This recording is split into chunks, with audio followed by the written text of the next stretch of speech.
I am a 16-year-old boy and have experienced a lot of crazy stuff in my life. I wanted to share this one experience with you all. It's not really as scary compared to other things I have experienced, but instead it has a powerful message, because both my friend and I were unlikely heroes in this story. My friend Raphael and I were on vacation together with our families. Our families knew each other before I was even born, so they were pretty tight. We were in Spain, Mallorca to be exact.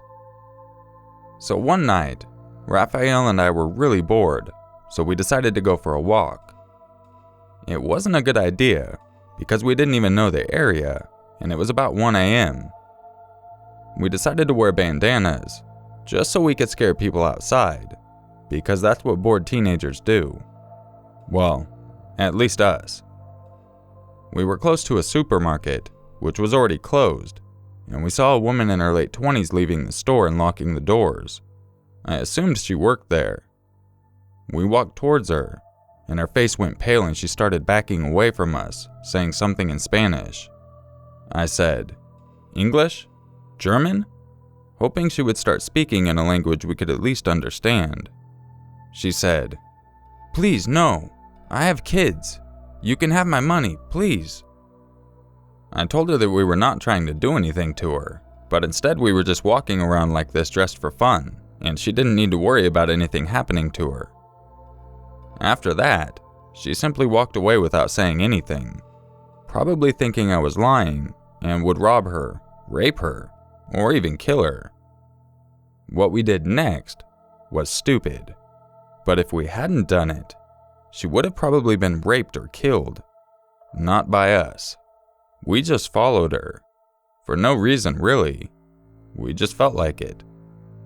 Out of nowhere, 3 men came running out of a dark alley, hoods up and dressed all in black. They followed closely behind her. We started jogging towards her, trying to get her attention to the 3 men that were right behind her. But when she saw us approaching, she screamed and begged us to leave her alone. She saw the 3 men and asked them if they could help her. They looked shocked, but came towards us. They gave us a lot of money and said, "Leave this place and don't come back," with the most evil grins I'd ever seen. We stood still, realizing what their intentions were. They wanted to get us away, to do God knows what to the woman. But hell to the no. We were not letting this happen. We stood there for a bit longer. She thanked the men, who she thought were her saviors, for keeping us, the bad ones, away from her. I asked Raphael what we should do. She kept walking, and the men kept following again. He told me we have to beat them up and call the police, so we kept following. They didn't look back, and I guess we were far enough from them that they didn't even notice we were still following them. Just a quick note. We don't look intimidating, me being only 1.7 meters, and my friend being 1.72 meters. About 5'7", I guess. These guys were easily all over 1.85 meters. But me being a kickboxer for 2 years, and Raphael doing Krav Maga for 5 years, we were confident that in a fight we would win. After 5 minutes of us following the men, who were still following her, I saw the tallest one reach into his jacket and take out a knife. The other 2 men grabbed the woman and threw her to the ground. I immediately ran towards the tall guy and gave him a punch into his temple and another one right on his nose. His nose started bleeding immediately. I noticed he had also started staggering, due to the fact that I had punched him right in the temple with all my force. I then looked towards the guys which just had the woman pinned to the ground, just in time to see Raphael going beast mode and fighting both of them. I jumped in to help him. One of the guys had a hold of him, while the other one kept punching him. I gave the guy who kept punching Raphael a right fist to the throat, aiming for the carotid artery, and knocked him out cold. Looking back at Raphael, I saw him kicking the one who had just had a hold of him, and I swear I heard his skull crush when Raphael kicked him in the head. They were all on the ground now, including the taller one. I guess he just fell down after all that staggering. We then approached the woman, not caring how bad the pain was, and she was shell-shocked. She didn't even move. We wanted to call the police, but we didn't have our cell phones with us. Not long after that, she just bursts out crying. After comforting her for a while, we made her call the police. Surprisingly, all three men were still on the ground, and I saw an envelope and a picture lying next to the tallest one. I picked it up, and upon looking at the picture, I quickly realized it was the woman, and on the back, 3 times were written down, which I assumed to be her work times. I didn't open the envelope, but I took it and put it in my pocket, not telling the woman because she was already dying from fear. She thanked us the whole time and apologized for thinking we were the evil people. We stayed around with her the whole time until the police arrived. They arrived in about 10 minutes, putting all the men into handcuffs, then asking us a lot of questions. After all the questioning, I showed them both the picture, but I didn't tell them about the letter. They then told us we could leave, so we did, after the woman gave us both a hug which lasted forever. This shows you never to stereotype, because the guys who she thought were there to harm her ended up saving her life. Never forget, everyone can be a threat, even if they look and are dressed nice. When we got back to the hotel we were staying in, we just sat at the bar reviewing what had happened. I told Raphael about the envelope. There was about 380 euros and a letter in it. It was all in Spanish, so we couldn't read it. We needed someone to translate the letter, so we asked the barkeeper, not knowing what they were about to read out. The letter read, "Her name is Maria. I have attached a picture and her work schedule so you know what she looks like, and when to attack her. I want her alive, but hurt really bad so she can't even try to get away. I don't care if you rape her, just make sure she is alive. I will pay you 380 euros in advance, and you will receive the promised 5,000 euros when I have her. And also cut her a bit. I like it when they have knife wounds. Remember, the mafia doesn't like it when their package doesn't come exactly how they wanted it." The barkeeper looked scared shitless and asked us where we found it. I told him we wrote it, and it was all just a joke to scare him. That way he wouldn't show it to others or give it to the police. I honestly don't know why we decided not to show this letter to the police, but we all know that there is no country in which the police will do anything against the mafia. I guess that's the only reason I can give. We later burned the letter, trying to forget everything, but it will be burned into our memories forever.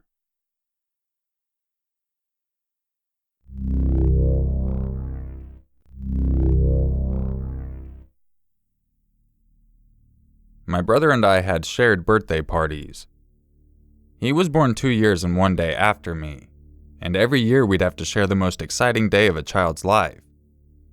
Kids aren't always happy to share, and my brother and I were no exception. However, the year I turned 12 and he turned 10, we actually managed to agree on what we wanted to do for our birthday. We wanted to go camping. It was the last weekend in June, and my brother and I each brought 2 friends to spend the night with us at Lake Ouachita, the largest lake in the state.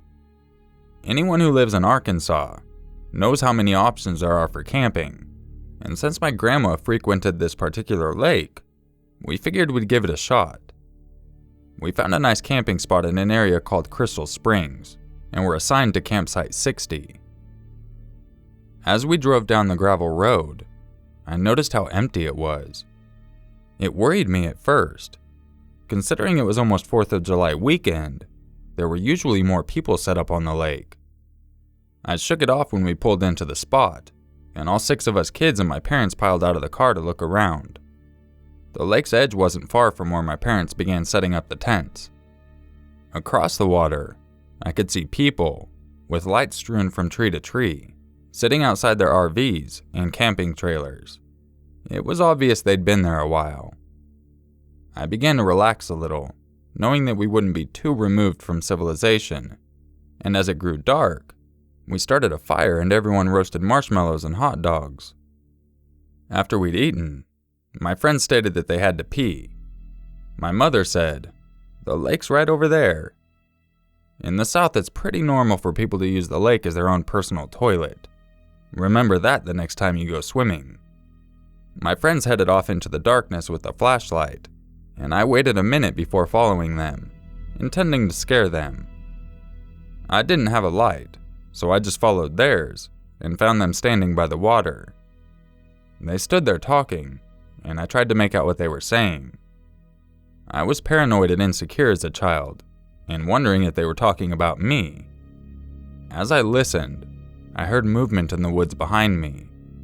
I turned, but since I had no light source, I didn't see anything but the glow of the fire several feet behind me. Freaked out, I headed back towards camp. When they returned a few minutes later, they were carrying a black bag that I instantly recognized as my mother's. I knew they hadn't taken it with them, and wondered why they had it. They told my mother they'd found it down by the water. She checked the contents and stated nothing was missing. Us kids quickly lost interest in the events as everyone gathered around the fire, and the boys started telling scary stories. I've always loved scary stories, and my father and I share a great passion for the horror genre. Everyone took turns telling stories.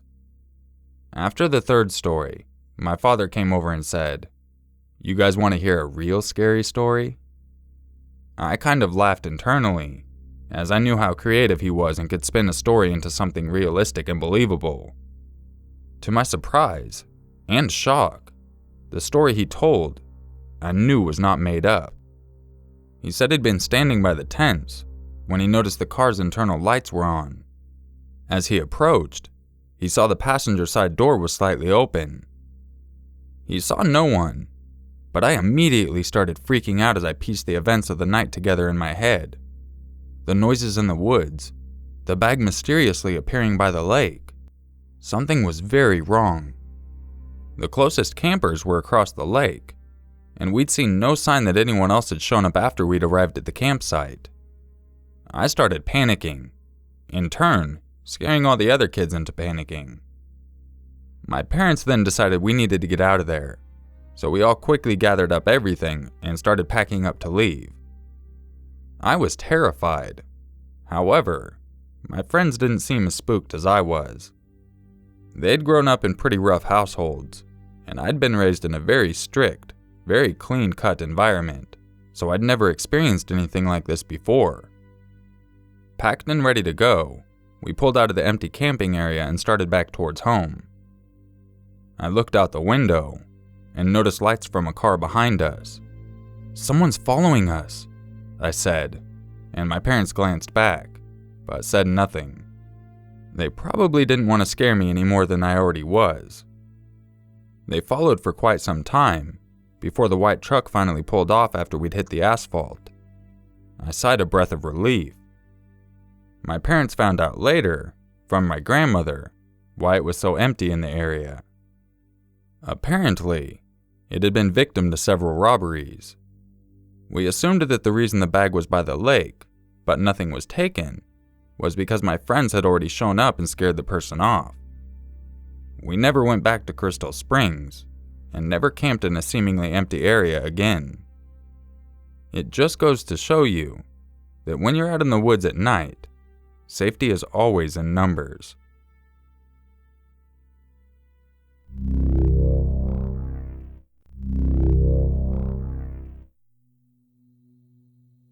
This happened when I was 9 years old. My family and I moved into an apartment in Southern California, and we loved the apartment. It was great because of the layout of the structure. It was a 2-bedroom, had 2 living rooms, and a good-sized kitchen. When you walked in the front door, there was the first living room, and my bedroom was on the left-hand side. When you pass the living room, it leads to the kitchen, and on the other side of the kitchen was another hallway leading to the other living room and my parents' bedroom. we always more or less felt like we were not alone in our house, only because my dad and me are very susceptible to paranormal or anything of that nature. Pretty fucked up gift I inherited, I guess. What happened that night, I will never forget. I was in the second living room, watching TV with my dad, when he looks at his watch and says, "Alan, it's time for you to go to bed. School tomorrow." To which I reluctantly agreed. I'm just a 9-year-old kid. I just wanted to stay up and watch TV with my pop, but I told him, "Okay, Dad, I'll see you in the morning." And he replied, "Love you, son. Good night." So as I walk into the first living room, I see my mom sitting on the couch. Just her silhouette, actually. It was dark, and the couch was up against the window, so the light from outside was coming in, and I just saw the outline. I knew it was my mom because of her distinctive hairstyle. She had short hair, frizzy all the time, no matter what she did. So as I was passing through, I said, "Mom, I'm going to bed now." She never answered me. "Mom, did you hear me? I said I'm going to bed now. Good night." Still no answer. I figured she may have been asleep, and usually I liked her to read me a bedtime story or sing to me when I slept. I wanted to wake her up and ask her to sing to me or read while I went to sleep, so I walked up to her and said, "Mom, you awake?" And I reached out and felt her hair. She didn't move. Just then, there was a noise behind me, and I looked down to see my toy knife had fallen onto my foot. Where did that come from? I thought. Then I heard my mom calling me from my bedroom, saying, "Alan, I'm in here. I'm putting your sister to sleep." My blood turned ice cold when I heard her in my room. As I turned around to see who or what was sitting there, I felt cold and scared. Whatever this thing was, it was not my mom, and was still not moving. I backed up slowly, headed towards my room, and jumped under my covers. I didn't tell my parents what I had seen that night until several months later. Unfortunately, during our stay at those apartments, we've had many more experiences, but none of them creeped me out quite as much as this one.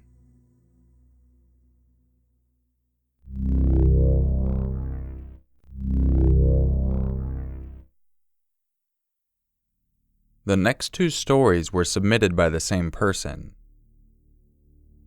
When I was in elementary school, my family lived in a very small rural neighborhood.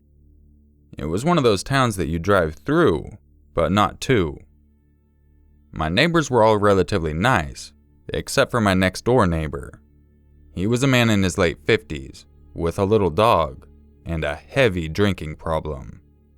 I rarely saw him outside, and sometimes his car wouldn't move for days on end.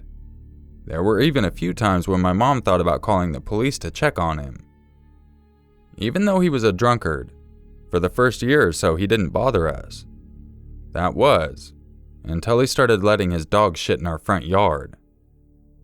We had a pretty big front yard, but the dog only did his business right where we would step out of our cars and onto the grass. After my brother and I stepped in dog poo a couple of times, my dad had enough and decided to confront the guy. My brother and I were outside playing with sidewalk chalk while my dad was at our neighbor's house. After about a minute, we both heard a raspy voice yell, "Get the fuck off my property!" My brother and I looked over at his yard and saw our neighbor chest to chest with our dad. My dad is 6'3" and weighs nearly 300 pounds. This guy was about 5'5" and a beanpole. My dad backed away from the guy and walked back into our yard before turning around and yelling, "If your dog ever shits in our yard again, I'm bagging it and lighting it on fire on your front door." My neighbor turned and walked back into his house, all the while giving my dad the finger. My brother and I laughed about it for a while before going back to drawing. That night, I got up around midnight for a glass of water.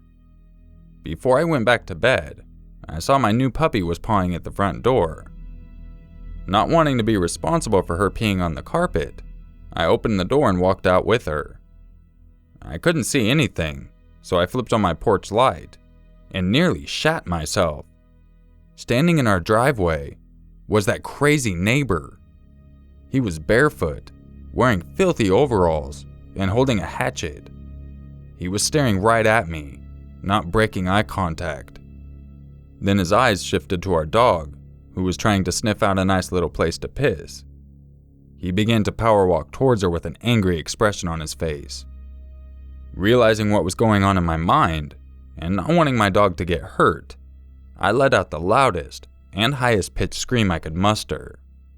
He stopped in his tracks and turned his head to look at me. I thought he was going to leave, but instead he started walking towards me.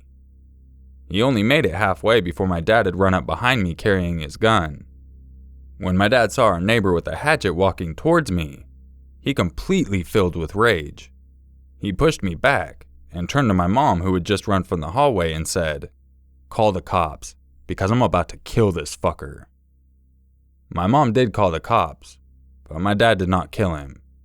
He just pinned him down until the police arrived a couple of minutes later. Our neighbor was screaming just about every curse word in the book and trying to spit on my dad and the cops. He ended up being admitted into a rehabilitation institute for a drinking problem, and he never came back to his house. About a year later, we got a new neighbor who, thankfully, never tried to chop up my dog, or me, as revenge.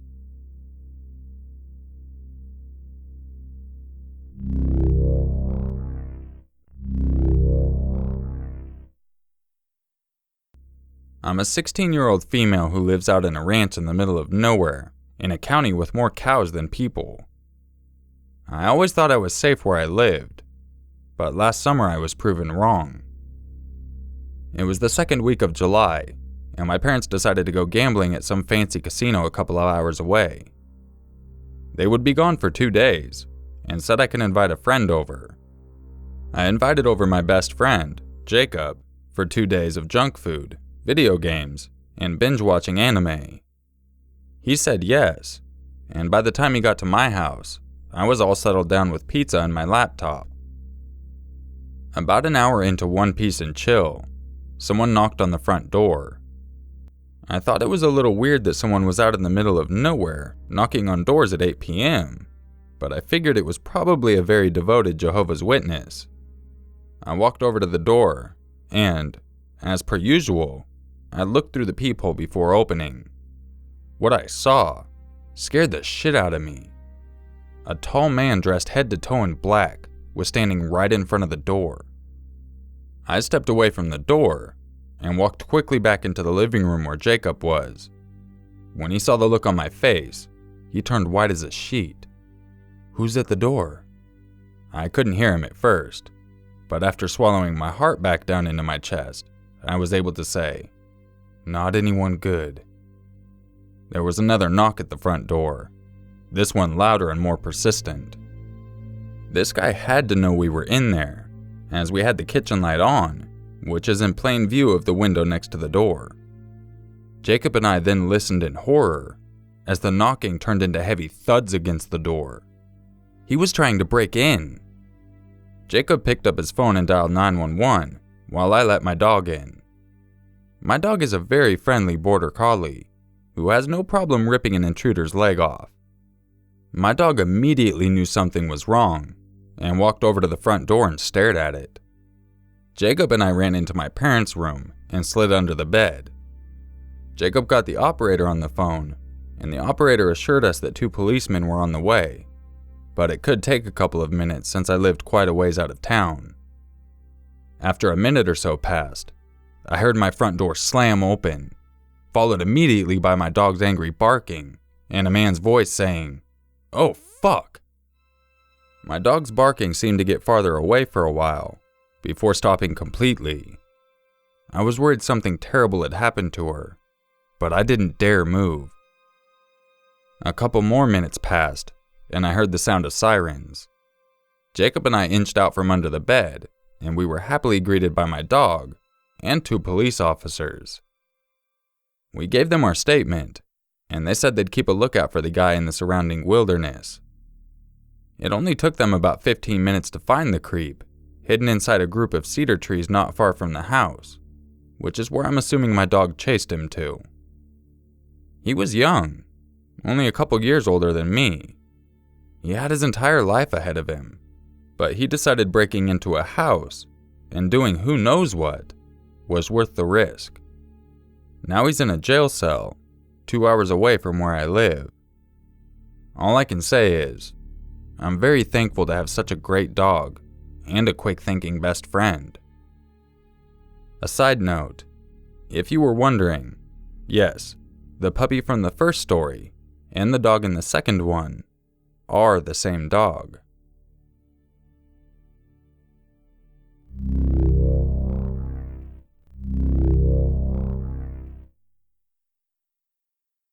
Last winter, the East Tennessee region had one really bad snowstorm. There were 8 inches of snow which fell in the span of one day, and over 2 inches of ice which had come the day before. The ice caused many roads to be very hazardous to drive on, coupled with the fact that many roads were high in elevation and not wide because of the East Tennessee mountains. I was 16 at the time, and enjoying the snow days we were getting because of the inclement weather. My best friend Chris was over at my house for the night, and my parents were out at an annual Christmas dinner for my stepfather. Chris and I had just gotten back from the grocery store to pick up some junk food for the night ahead of us. We were in the kitchen when I looked outside the window which faced our backyard and neighbor's backyard, and noticed there was a man in my neighbor's yard, just staring up at a light by my neighbor's shed. He was about 100 yards away from my house, and I told my friend to come check this out. He came over and said, "What the fuck? Who is that dude?" I looked back at him, and in less than a serious tone said, "Who the hell knows?" We watched him for a minute, and I decided the best course of action would be to call my neighbor to see if it was him or someone he knew. The only problem was the fact that I didn't have my phone, and neither did Chris, because we forgot them in his truck after our trip to the store.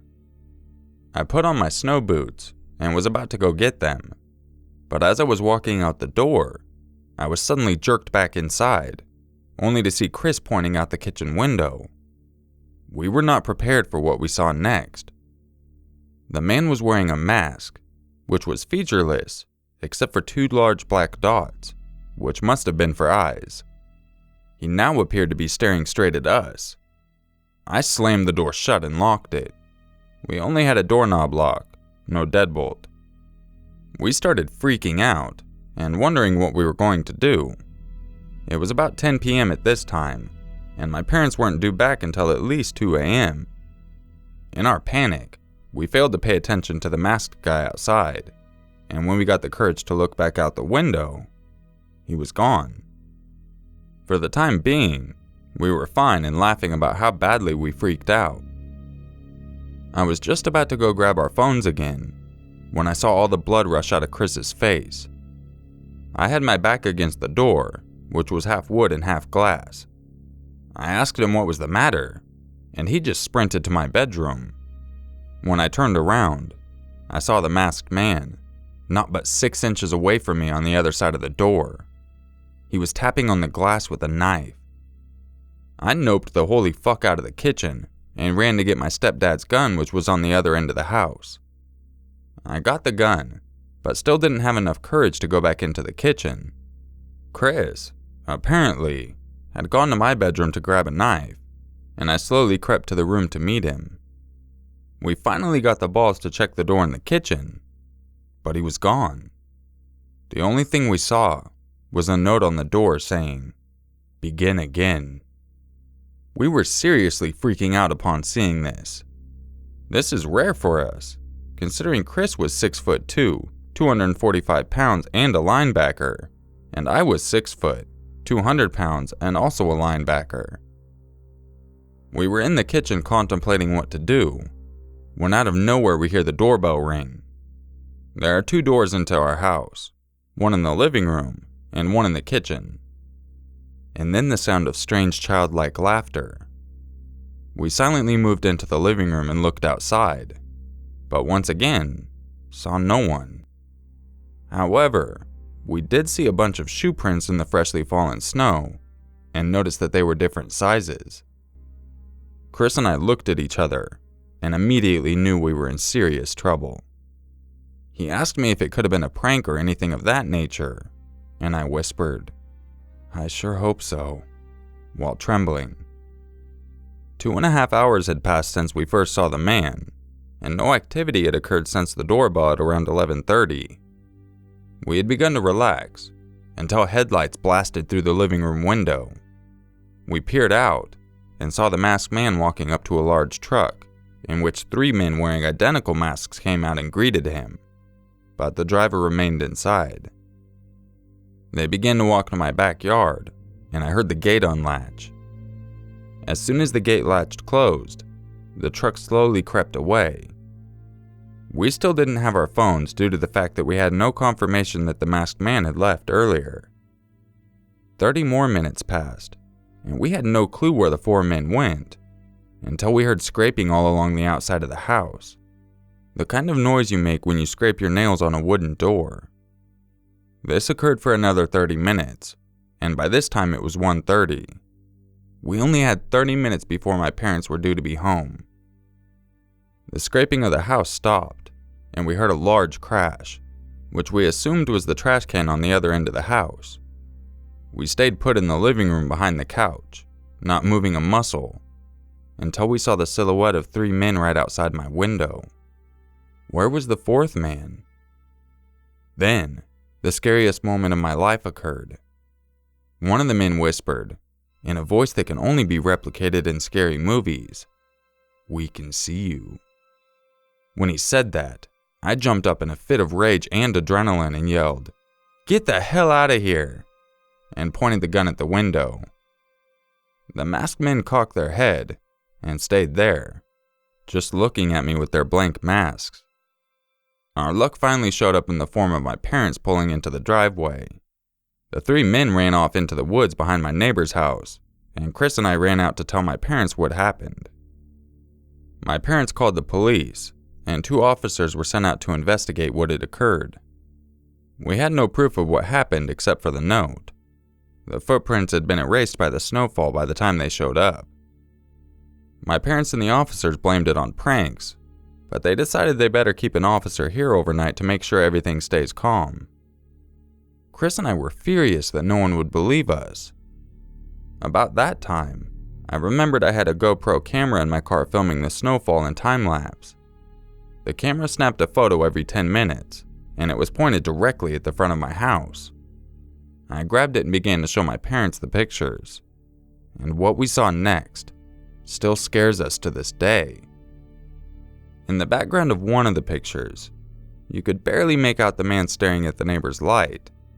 Then, 20 minutes later, the man with the mask was at the door, just staring. 10 minutes later, he had a knife.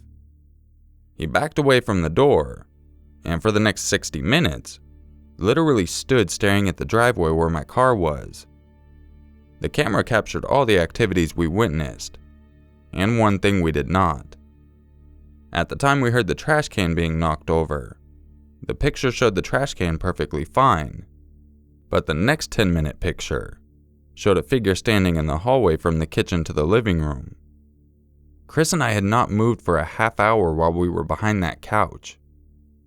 The 4th guy, and I think the original, had been in my house.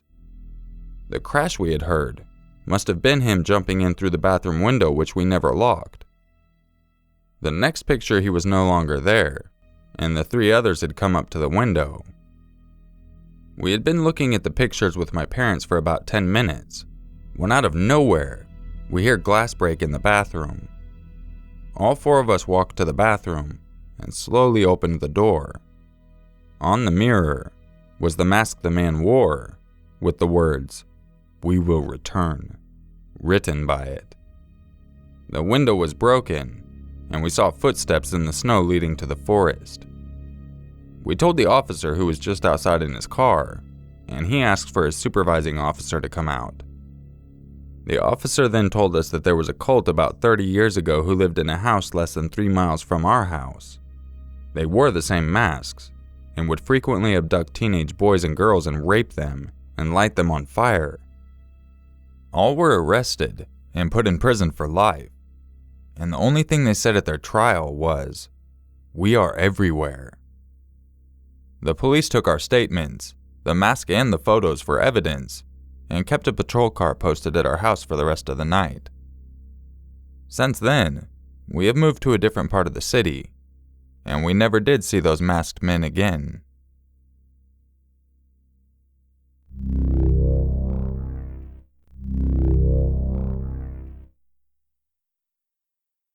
This happened in New York City. Years ago, my life was a bit of a mess. I was bartending, drinking, and partying way too much for an 18-year-old female. I'm 22 now. I never got along with my family, especially my older sister.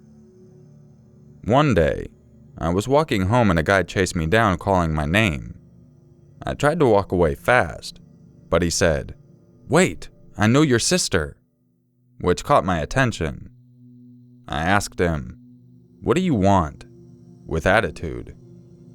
He tried asking me how my sister was doing, which I replied I don't know, nor care. He tells me how they dated, she broke up with him, and how heartbroken he is. Fast forward a little bit of time. I kept seeing him around, and little by little we started talking and became friends. His name was Rob. Rob and I started hanging out, drinking and doing coke. He would always say how I looked just like my sister, and sometimes he would just stare at me and make me uncomfortable. Don't judge, okay? I know it was wrong and I don't touch that crap anymore. So anyway, I invited Rob to my job since he spent a lot of money at bars. I figured why not have him tip me so I can make money off this guy. That night, he said he would be on his way for about 3 hours, and I found it really weird. We kept texting back and forth, me rushing him since the bar died down and my boss wanted to close. I told my boss to please wait, and that this guy would spend a lot here, so we kept it open just a bit waiting for him. Finally, Rob got there, and I served him.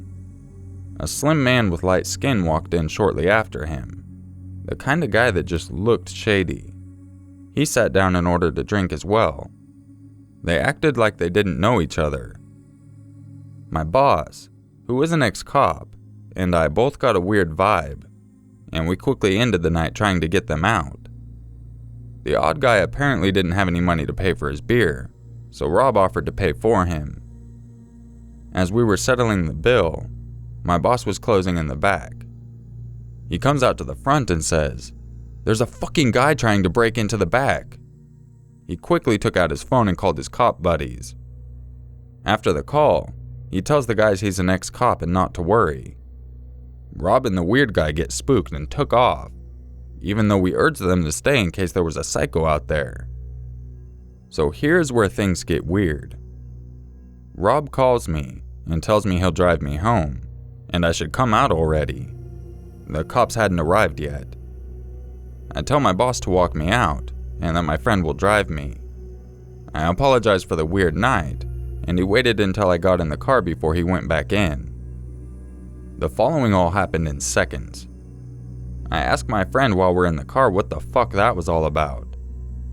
As we turn the corner, I see from the corner of my eye a body laying in the back seat of the car. My heart sank, and I froze. It was the same creep from the bar. He slowly raises his fingers to his mouth and whispers, "Shh." A cop then stops in front of the car and tells Rob to pull over. I didn't even see where the cop came from. Quickly, I put my hands up when the car comes to a stop and say, "Officer, I'm stepping out of the car." I get out in a panic, and I tell him that there's a guy in the back seat. A few more cop cars pull up, and the officers tell me not to worry, and put me into the back seat of my boss's car. A few more cops come over to ask me my age, what happened, etc. They put Rob and the other guy against a fence, and to my horror they found a third guy, which I have seen around. He would buy drugs from Rob. I believe he was a homeless man or something. I don't know for sure. They had them against the fence for a while out in the cold. The sergeant comes over to the window, and at this point I'm almost in tears thinking about what they were planning to do to me. 3 guys? Rob had told me he was coming alone. The sergeant told me that they can't hold them, since they didn't find any weapons, but urges me to stay away from this guy, and to call the police if he ever comes near me again. My boss drives me home, and a few weeks later I actually ended up quitting, since I didn't want to continue being around alcohol. I wanted to get my life together. I saw Rob a few times after the incident, and when we talked about it, he tried to say that he thought I was setting him up, which made no sense. Why would I invite him to my job to set him up? For what? What would I gain? I stopped drinking and doing drugs altogether. I'm now surrounding myself with good people, and to this day I want to thank that cop that stopped us. If he hadn't gotten there in time to catch the car. Cops get a lot of shit here in New York, but I will always respect them. They saved my life.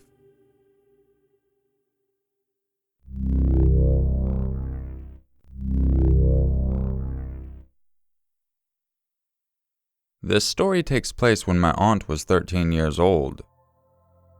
One Friday afternoon, my aunt, a group of her friends, and some other teenagers from her school were all walking home together after school. They all lived near each other, but lived about a 30-minute walk from the school. They were all talking about what they were going to be up to for the weekend, and making plans to go bowling or go to the movies. Earlier in the week, there had been reports of an unknown van driving around with a man dressed in a clown suit, who called himself Homie the Clown, scaring, harassing, and even kidnapping kids and teens. My aunt and her friends were all cautious of their surroundings as they continued to walk to their homes. Moments later, a couple of kids came running and shouting, "He's coming! He's coming!" My aunt asked, "Who's coming?" And the teens responded, "Homie the Clown!" Seconds later, they see a white van speeding toward the group of teens, and my aunt, as well as the clown, is hysterically laughing. Everyone takes off running as the clown is tailing them. My aunt drops her backpack and books it home, gets inside, grabs a knife, and calls my grandma to tell her what happened. My grandma worked about an hour away, and my grandfather wouldn't be home for about another 2 hours. My grandmother had told my aunt to lock the doors, close the windows, and hide in her room. About 15 minutes had passed since my aunt decided to peek out the window into the hallway upstairs, which faced the street. What she saw next made her heart drop. It was the clown, in the same exact van, slowly driving down the street she lived on. As he got close to the front of my aunt's house, the van stopped. He parked, got out, and walked towards my aunt's house. She froze and started to panic. The clown jumped the fence and started peeking inside all of her windows. He goes around to the back of the house and starts knocking. My aunt is shaking with fear, and then what she hears next will haunt her for the rest of her life. "I know you're in there. I saw you run inside earlier. Open up the door, sweetie." Followed by a disturbing laugh. My aunt stayed quiet. Minutes passed, and he started to mess with the doorknob. He walked around the house a bit more, and continued to laugh in the most disturbing way you can think of. Then, my aunt decides to peek out the window, and she sees the clown walking to his van. He then stops, and turns around. He looks up at the window my aunt was looking out of, smiles, blows her a kiss, then gets in his van and drives off. My aunt was terrified. She was even too scared to go downstairs and grab the phone, as she left it down there when she was calling my grandmother. Luckily, my grandmother had already called the police, and they were sending a few patrol cars to search the area. The next morning, my aunt and my grandparents were eating breakfast, and my grandparents turn on the news. They hear something about a van and a clown, so they turn the volume up. The reporter states that 2 teens, who were brother and sister, that my aunt was walking home with, were found dead in a nearby creek where my aunt and other teens lived near. The man was caught parked a couple of blocks away, in a parking lot, inside his van removing the makeup from his face. The cops had searched his van and found the clothes of 2 teens in there, along with some tape, rope, and a blood-stained mattress in the back of his van. The man was sentenced to life in prison. The following morning, everyone, including the teachers and staff, just gave my aunt a weird look, as if it were her fault the 2 students were murdered.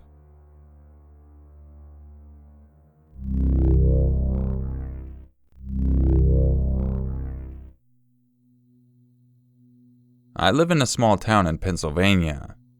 I hate it, but it has low crime. My mom was a dispatcher, so she wanted to escape it. I am a teenager, and so is my sister. One day in October, I was walking my dog at 1 a.m. It was not the brightest thing to do, but I couldn't sleep, so my rat terrier and I went outside. We walked down our street until we came upon our neighborhood pond. I stopped because my dog was scared. I nudged him on, and that's when I heard a twig snap from across the water. I looked up and saw 2 white signs, and nothing more because big willows blocked the view behind that. I listened closely, only to hear Highway 441. I kept walking, and I looked across the lake again. I had been walking clockwise around the lake, starting at, well, if the pond was a clock, the 6, and I was now at the 9. The signs were at the 12. I kept going until I got to 12. I stood there shocked. There was only 1 white sign. I looked around and saw nothing. I was scared shitless. I started running, and when I looked over my shoulder, I saw a man walk into an abandoned Victorian home. The past 5 owners had either killed themselves or moved out rather quickly, so I did not want to go that way, and I just kept running. Nothing else happened since then. Well, not until now. Today I came home and it was snowing. I grabbed my shovel and I made a trail for my dogs to do their business. I shoveled my driveway with ease, and I went to work on the left side of the house, then right. I looked back at my house, and something caught my eye, so I walked up to my driveway and stood there in silence. There were 2 sets of footprints, one into the house and one out. I ran straight into the house. It was silent, and my sister wasn't there when she should have been. I grabbed my dad's old rifle he got from his great-grandfather, assembled it, and checked all the rooms. Nothing. It was like my sister never existed. I checked the garage, and there was nothing there either. I came out of the garage, and I looked outside. The footprints were the same as when I came in. Now, I figured if someone had taken my sister, they could not have done the shining thing. I reluctantly checked the basement. I flicked the switch and made my descent. As I turned the corner of the steps, I find a man. I was in complete shock when he turned around taking off his clothes, and there was my sister. Look, I'm not super, and I'm no hero, but when a rapist has your little sister, the time has come to be a fucking hero. The gun was from the Wild West, and I didn't have any ammo, so I did what my gut told me to. I smashed his face in with the butt of the rifle. I then proceeded to curb stomp his balls, and the dude cried in pain. My sister was already calling the cops, and they arrived 5 minutes later. The dude was fucking creepy. He had yellow teeth and wild hair. Basically the exact image you get in your head when you think about crazy. I looked at my floor, and I saw a white hoodie. I handed it to a neighbor, who was also the first cop on the scene. After that, it clicked. The man was the second sign I saw at the pond. My suspicions were proven true when later that night, my neighbor told me that they found in his hoodie a picture of me walking my dog.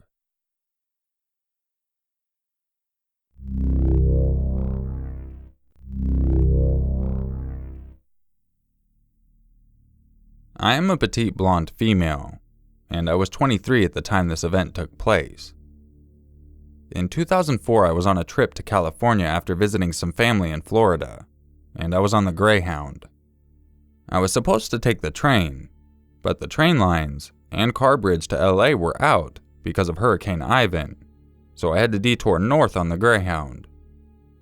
It was late summertime and very hot, and the bus was full. I became friends with a few shady-looking guys that I figured would have cannabis, and they did. So in El Paso, Texas, we all stood away from the bus to smoke a joint and get stoned. A few other guys saw what we were doing and joined us. Eventually, there were maybe 8 or so people smoking weed. We were passing the joint when the bus driver approached to let us know that we better stop with the funny business and to get on the bus. So, here we are, a group of maybe 8 stoners, completely blitzed and sitting in the center of a bus, surrounded by normal people. Well, the bus driver had a strange reaction to us getting stoned. He looked back at us, the group of us, and was grinning this Hollywood villain smile. We started looking around at each other, wondering if we were going to be let off the bus for smoking. However, the driver just continued to stare back at us with that Joker's grin as we began the next leg of our trip. As we were curving up and down the hills that come across Texas into New Mexico, the Greyhound driver began speeding up as much as he could, driving fast and unsafe along the extremely winding road. He was slamming the brakes hard around the curves while heading downhill, and the scent of burnt brake pads began to waft through the inside of the bus. He suddenly pulled the bus off the road into a gravel pullout to check the brakes. He walked around the bus, kicked the wheels a bit, while the lot of us sat in the bus, building up various heat-related human fragrances emitted in a small space on a dry desert day. After what seemed like an hour, the driver got in and announced that in his opinion, he had indeed burnt out the brakes and that it was not safe to proceed. He followed up by stating we were going anyways because he had to get down this mountain. The entire bus full of people felt straight-faced and serious, while the 8 of us stoners laughed. We didn't think he was serious. With that wild grin, he started up and headed down. Never wiping that grin from his face, the driver proceeded to continue down the mountain road, with the scent of burnt brakes still wafting into the bus. The atmosphere was very intense, as the larger crowd of passengers was very nervous, and some people were panicked. Us stoners, however, were laughing and joking about how crazy he was and how he's taking so many lives into his hands. I think we were afraid, but so damn stoned we couldn't believe his audacity. This guy seemed to have snapped. Somehow, after skidding around every curve and staying on the crazy winding road, we made it to the bottom. When we reached the bottom of the mountain range, he stopped grinning and just acted normal again. When we got to the next stop, we got a different bus and a different driver, so all ended well. I still remember his crazy grin and the way us stoners laughed at death, while everyone around us sat in terror, watching their lives flash before their eyes as smoke rose from the screeching brake pads with every downhill curve.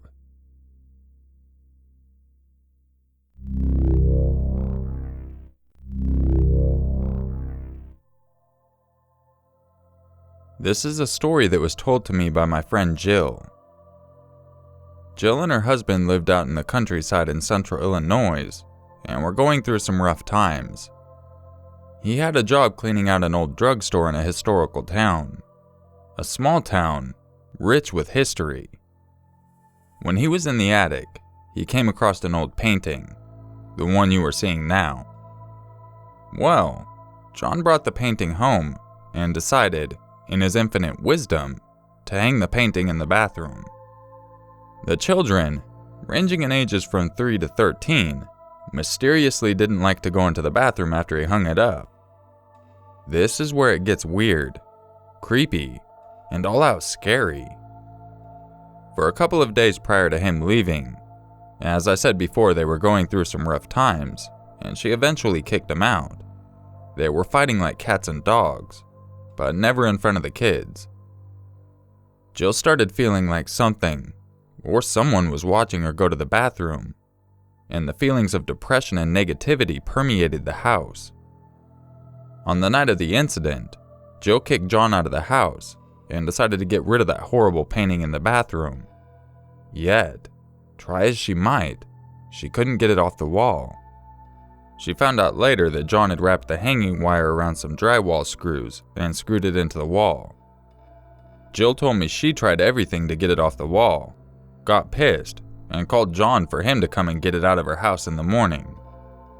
It's probably around 6 or 7 p.m. at this time, and the older kids are downstairs in the basement watching TV. The basement stairs has a landing on it, and a turn, like a wraparound staircase. This plays a part in the story. The youngest child, Jack, the only boy, is upstairs sitting with Jill. He is 4 at the time. Jill tells him to go downstairs and to tell the girls it's bedtime, and gives him her iPhone to use as a flashlight. Why they didn't just turn the hallway lights on is beyond me. Jack is only 4 and can't figure out how to unlock it. iPhones can stay locked and still be used as a flashlight. Yet when Jack returned, he was terrified and was crying and yelling about a man scaring him by saying roar. Jill took the phone back, and this is what she saw and heard.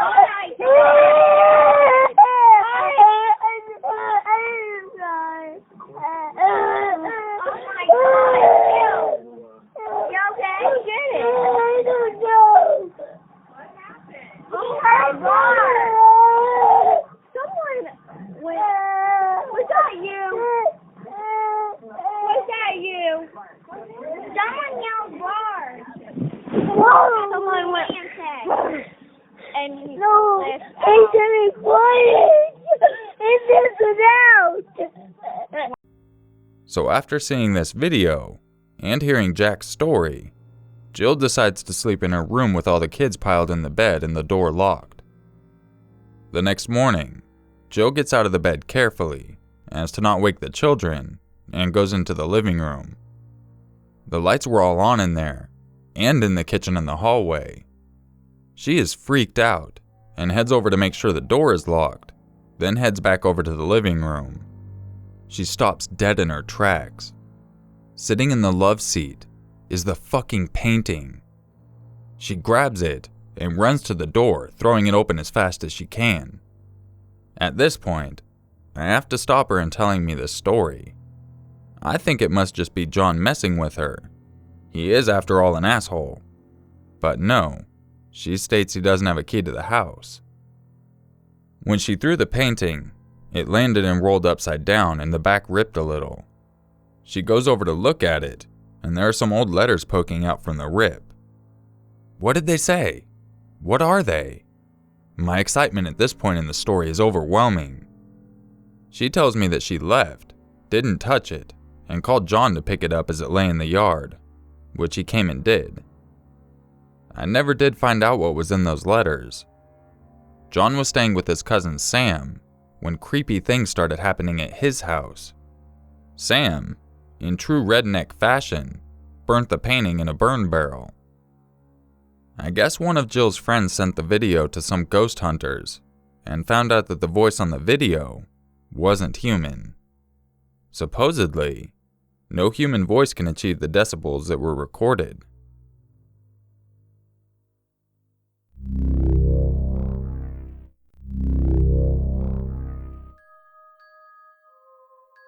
If you enjoyed this video, make sure you tickle that like button. And if you didn't enjoy it, make sure you smash that like button out of anger. Show it who's boss. I'd like to give a really big thank you to Urmaker for helping me out in this collaboration. He really came through clutch and helped me out last minute to get some of these stories done. There will also be another long video posted over on his channel, because he said he would only help me if I helped him, because he's kind of greedy like that. But nevertheless, I really appreciate it, Fear. I was even nice enough to let him sneak a couple of creepy pastas in here, if you can tell which ones they are. Let me know down below if you know which ones they were. I hope you all have a great day, and I'll catch you in the next video. And just remember, it's always scarier if it's true.